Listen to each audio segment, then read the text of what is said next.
जय माँ दुर्गा। धर्म ज्ञान चैनल पर आप सभी का हार्दिक स्वागत है। आज की इस वीडियो से हम दुर्गा सप्तशती पाठ का शुभारंभ करेंगे।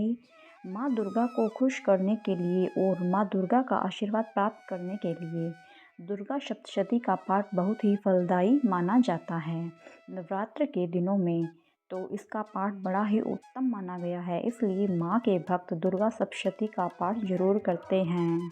सप्तशती पाठ में कुल 13 अध्याय हैं, जिन्हें 3 चरित्र यानी हिस्सों में बांटा गया है। प्रथम चरित्र जिसमें मधुकैटभ वध की कथा है, मध्यम चरित्र में सेना सहित महिषासुर के वध की कथा है और उत्तर चरित्र में शुभ निशुंभ वध और सूरत एवं वैश्य को मिले देवी के वरदान की कथा है। ऐसी मान्यता है कि हर अध्याय के पाठ का अलग अलग फल मिलता है, इसलिए आपकी जैसी मनोकामना है उस अनुसार दुर्गा सप्तशती के अध्याय का नियमित पाठ कर सकते हैं। तो आइए अब हम शुरू करते हैं। प्रथम अध्याय भगवती की महिमा व मधुकैटभ वध। शुरू करते हैं। महर्षि मार्कंडेय जी बोले, भगवान सूर्य के पुत्र सावर्णी की उत्पत्ति की कथा को मैं विस्तार से कहता हूँ, आप ध्यान से सुनिए। सूर्य की स्त्री छाया से उत्पन्न सावर्णी जगजननी महामाया की कृपा से जैसे जैसे मनवंतर के अधिपति बने, वह विशिष्ट कथा सुनिए। प्राचीन काल में स्वारोचिष मनवंतर के चैत्रवंशी राजा सूरत समस्त पृथ्वी के चक्रवर्ती राजा हुए। वे प्रजा का अपने पुत्रों की भांति पालन करते थे। यवन राजाओं से राजा सूरत की शत्रुता हो गई। दुष्ट दलन राजा सूरत से उनका भयंकर युद्ध हुआ और थोड़ी सेना होने के कारण यवन राजाओं ने सूरत को हरा दिया। तदंतर राजा अपने नगर में आकर राज्य करने लगा, तो भी अन्य शत्रु राजाओं ने राजा सूरत पर चढ़ाई कर दी और नगर में भी दुराचारी मंत्रियों ने राजा का कोष, सैन्य तथा समस्त वस्तुएं छीन ली। तब राजा हार कर अकेला ही घोड़े पर सवार हो शिकार खेलने के बहाने घोर जंगल में चला गया। वहां उन्होंने महर्षि मेधा का सुंदर आश्रम देखा, जो अहिंसक सिंह आदि पशुओं तथा शिष्यों और मुनियों से शोभित था। वहां बैठे हुए महर्षि मेधा को राजा सूरत ने नमस्कार किया और मुनि से उचित सत्कार पाकर उसी आश्रम में रहने लगा। कुछ काल के बाद फिर वह अपने राज्य तथा प्रजा की चिंता से विचारने लगा कि जिस राज्य को मेरे पूर्वजों ने भली भांति चलाया और प्रजा का पालन किया, वह आज मुझसे दूर चला गया। वे दुष्ट मंत्री राज्य का पालन धर्म नीति के अनुसार कर रहे होंगे या नहीं, और मेरा मुख्य हाथी भी दुश्मनों के वश में हो जाने के क्या क्या कष्ट भोगता होगा। जो आज्ञाकारी नौकर नित्य प्रसन्नता से धन और भोजन प्राप्त करते थे, अब उन दुष्ट राजाओं के आश्रय में रहकर कष्ट पाते होंगे। मंत्री राज्य के धन को कुमार्ग में व्यर्थ ही अपव्यय करते होंगे। जो धन मेरे पूर्वजों ने बड़े कष्ट से संग्रह किया था, सो नष्ट हो गया होगा। इस प्रकार वह राजा राज्य की सभी बातों की चिंता करने लगा। कुछ समय पश्चात एक दिन आश्रम के समीप एक वैश्य को आते देखा, तो राजा ने उससे पूछा कि अरे भाई, तुम कौन हो और यहाँ क्यों आए हो? तुम्हारा मलिन मुख शोक युक्त क्यों दिखाई देता है? इस प्रकार राजा सूरत की बातों को सुनकर उस समाधि नाम के वैश्य ने राजा सूरत से कहा कि हे राजन, मैं समाधि नाम का एक वैश्य हूँ। मेरा जन्म धनवान कुल में हुआ था। मेरी दुष्ट स्त्री व पुत्र आदि ने मुझे धन के लोभ से घर से निकाल दिया है और मेरा धन छीन लिया है। मैं धन, स्त्री, पुत्र से रहित हूँ। अब अकेला दुखी होकर इस वन में आया हूँ। मुझे अपनी स्त्री एवं बंधुओं का कुछ पता नहीं। मैं यहाँ रहने के कारण अपनी स्त्री, पुत्र एवं स्वजनों के परिस्थिति को नहीं जानता कि वे इस समय अपने स्थान पर सुखी हैं या दुखी। मैं यह भी नहीं जानता कि मेरे पुत्र सदाचारी है या व्याभिचारी। राजा बोला, जिन स्त्री पुत्र आदि ने तेरी धन संपत्ति को छीन लिया है, फिर उन्हीं के स्नेह में तेरा मन क्यों जाता है। वैश्य बोला, आपने मेरे विषय में जो बातें कही वे वास्तव में सत्य है, परंतु मैं क्या करूं, चित्त में कठोरता उत्पन्न नहीं होती। जिन पुत्र आदि ने धन के लोभ में आकर मुझे घर से निकाल दिया है, मेरा चित्त फिर भी उन्हीं में आसक्त होता है। मैं क्या करूं। इन स्वजनों के निर्मोही होने पर भी मेरे मन में उनके प्रति प्रेम है। मार्कंडेय ऋषि बोले, हे द्विज श्रेष्ठ। तत्पश्चात राजा सूरत और समाधि वैश्य दोनों मिलकर मेधा मुनि के समीप जाकर प्रणाम करके बैठ गए और मेघा ऋषि ने कथा प्रसंग करने लगे। राजा बोला, हे भगवान, मैं आपसे एक बात पूछना चाहता हूँ, आप कृपा करके बताओ। हे महाराज, मेरा मन वश में नहीं है, इससे मुझे दुख है।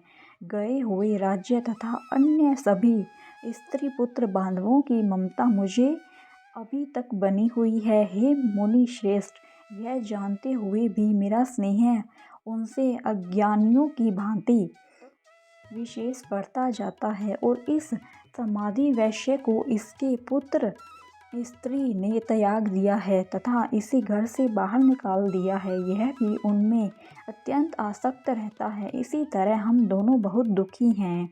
हे महाभाग, उनके दोषों को जानते हुए भी हम दोनों का हृदय उनके प्रति ममता में आसक्त रहता है। इतना ज्ञान होते हुए भी ऐसी ममता क्यों है। हम दोनों क्यों अज्ञानियों की भांति मूढ़ता क्यों उत्पन्न हो रही है। महर्षि मेधा ने कहा, समस्त जंतुओं को जानने योग्य ज्ञान होता है। हे महाभाग, सभी प्राणी पृथक पृथक होते हैं। कोई दिन में नहीं देखते तो कोई रात्रि में नहीं देखते और कोई दिन रात्रि में समान दृष्टि से देखते हैं। पुरुष ज्ञान युक्त है, यह सत्य है, इसमें संदेह नहीं। केवल इसमें ही नहीं, सभी पशु पक्षी मृगादि में भी मनुष्य की भांति ही ज्ञान होता है। यह स्थूल ज्ञान होता है। जैसे मनुष्य में आहार आदि की इच्छा उत्पन्न होती है, वैसे ही पशु पक्षी आदि में आहार विहार निद्रा और मैथुन आदि की इच्छा उत्पन्न होती है। ज्ञान होने पर भी पक्षियों को तो देखो, भूखे होने पर भी ममतावश अपने बच्चों को चोंच में स्नेह से चूरा देखकर प्रसन्न होते हैं। हे राजन, मनुष्य भी अपने पुत्र पौत्रों से इसी भांति बर्ताव करते हैं। वह पालन पोषण इस इच्छा से करते हैं कि जब हमारी वृद्धावस्था आएगी तब हमारा पालन पोषण वे करेंगे। क्या तुम यह नहीं देखते कि पुत्र आदि उनका भरण पोषण न भी करें तो भी माता पिता तो करते ही हैं, क्योंकि विश्व की स्थिति को रखने वाली महामाया के प्रभाव से वे मोह के गड्ढे में डाल दिए गए हैं। इसमें कोई आश्चर्य नहीं है, क्योंकि यह भगवान विष्णु की योग निद्रा है जिससे संसार मोहित हो जाता है। यही भगवान की महामाया है। वह भगवती देवी बड़े बड़े ज्ञानियों के चित्त को जबरदस्ती खींचकर मोह में डाल देती है। इस देवी ने ही चराचर विश्व को उत्पन्न किया है और यह देवी प्रसन्न होकर भक्तों को वरदान देती है जिससे मुक्ति मिलती है। वही मुक्ति की परम हेतु सनातनी ब्रह्म ज्ञान स्वरूपा विद्या है। राजा बोला, हे भगवान, आप जिसे महामाया कहते हैं वह कौन सी देवी है। वह देवी कैसे उत्पन्न हुई और उसका कार्य क्या है। उसका स्वभाव स्वरूप उत्पत्ति आदि के विषय में भी सुनना चाहता हूँ, सो आप सभी वृत्तांत मुझे सुनाइए। ऋषि ने कहा, वह देवी नित्य है और चराचर में व्याप्त है, तथापि उसकी उत्पत्ति अनेक भांति से है। उस कथा को तुम मुझसे सुनो। यह भगवती देवताओं के कार्य सिद्ध के लिए उत्पन्न होती है और अजन्मा होकर भी उत्पन्ना कहलाती है। जब भगवान विष्णु संपूर्ण विश्व को त्याग अनंत में जल ही जल करके योग निद्रा में शेष हैया पर शयन कर रहे थे, उस समय विख्यात मधु और कैटभ नाम के दो घोर असुर भगवान विष्णु के कान की मैल से पैदा होकर ब्रह्मा जी को मारने को तैयार हुए।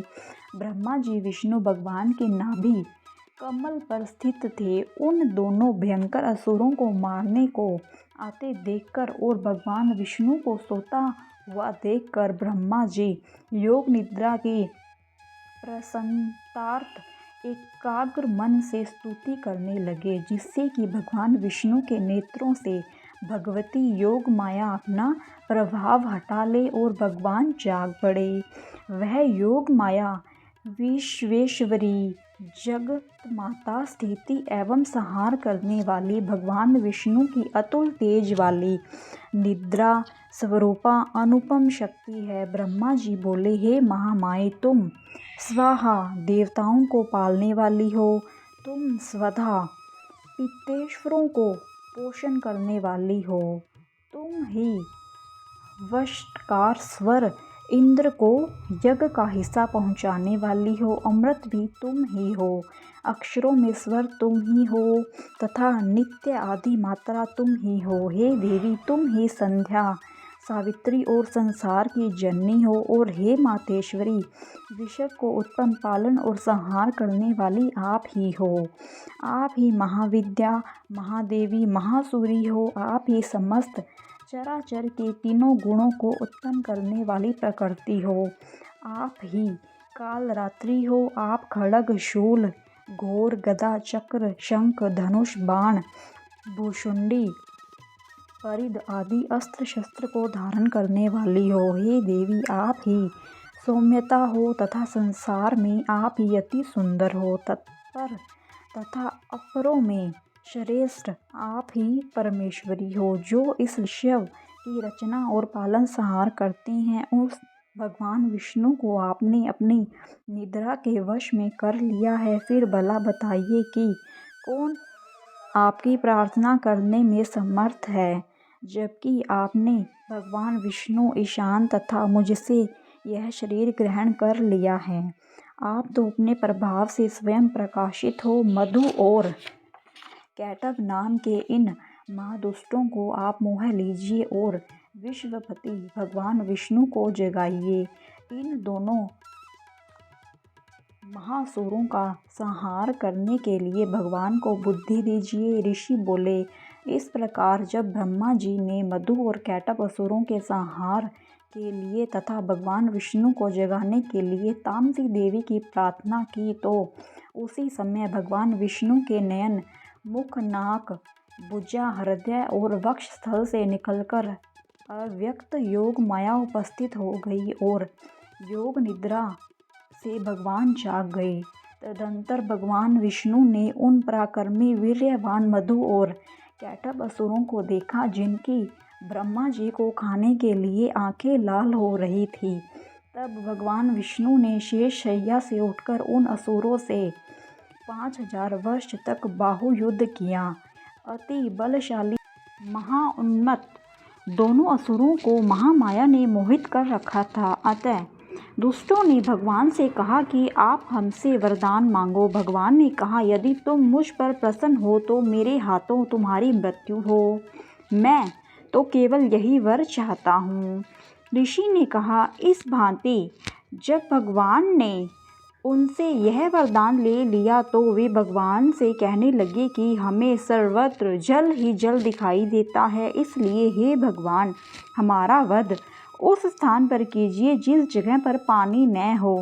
ऋषि मेधा ने कहा, तब भगवान विष्णु ने शंख, चक्र और गदा धारण किए और उनसे तथास्तु कहा और दोनों के सिर अपनी जांघों पर रख कर चक्र से काट दिए। इस प्रकार यह महामाया देवी श्री ब्रह्मा जी की प्रार्थना करने पर स्वयं उत्पन्न हुई है। हे राजन, मैं अब इसके प्रभाव को बताता हूँ, आप ध्यान से सुनो। प्रथम अध्याय यहीं पर समाप्त होता है। धन्यवाद। आज का वीडियो यहीं पर समाप्त होता है। अगर आप सभी को आज का यह वीडियो पसंद आया हो तो प्लीज़ मेरी वीडियो को लाइक करें, मेरी वीडियो को शेयर करें और प्लीज़ मेरे चैनल को सब्सक्राइब करें। धन्यवाद। और आगे के पार्ट भी मेरे चैनल पर इसी तरह आते रहेंगे, तो प्रतिदिन इन पाठों का श्रवण करें, क्योंकि माँ दुर्गा के सप्तशती पाठ का श्रवण करने से माँ की असीम कृपा हम पर बनी रहती है और माँ का आशीर्वाद हम पर सदैव ही बना रहता है। धन्यवाद मित्रों। जय माँ दुर्गा।